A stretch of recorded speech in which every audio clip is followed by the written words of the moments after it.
আমি আজকে মশার সাথে সাক্ষাৎ করছিলাম। আমি তাদেরকে জিজ্ঞাসা করলাম, তোমরা ময়লা পানিতে ডিম পাড়ো কেন? মশা বলল, কারণ ভালো পানিতে ডিম পারলে মানুষ সিদ্ধ করে খেয়ে নিতে পারে। আমি তাদেরকে জিজ্ঞাসা করলাম, মশার কোয়েলে তোমরা মরো না কেন?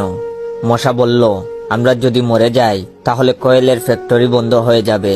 আমি আবারও তাদেরকে প্রশ্ন করলাম, তোমরা মানুষের কানের কাছে এসে জ্ঞান জ্ঞান করো কেন? মশা বলল, কারণ মানুষের পায়ের কাছে কিংবা অন্য কোথায় জ্ঞান জ্ঞান করলে মানুষ শুনতে পায় না, তাই।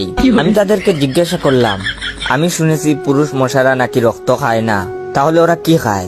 মশা বলল, পুরুষ মশারা শুধু বউয়ের বোকা খায়। আমি বললাম, মশারা কামড়ালে মানুষের ডেঙ্গু হয় কেন? মশা বলল, মশারা কি শুধু মানুষের রক্ত নিয়েই যাবে, ওদের কিছু দিবে না।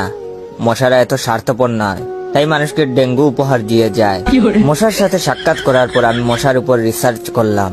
মশা অনেক ধরনের হয়, যেমন পড়তে বসলে যে মশায় কামড়ায় তারা হলো অশিক্ষিত মশা, খেতে বসলে যে মশা কামড়ায় তারা হলো ক্ষুধার্ত মশা, ঘুমানোর পর যে মশা কামড়ায় তারা হলো কাপুরুষ, জেগে থাকা অবস্থায় যে মশা কামড়ায় তারা সাহসী, মশারির মধ্যে যে মশা কামড়ায় তারা হলো অতিরিক্ত শেষরা, মাঝরাতে যে মশা কামড়ায় তারা হলো সিঙ্গেল, টয়লেটে যে মশা কামড়ায় তারা হলো নির্লজ্জ, দিনের বেলা যে মশা কামড়ায় তারা একটা ছোট লোক।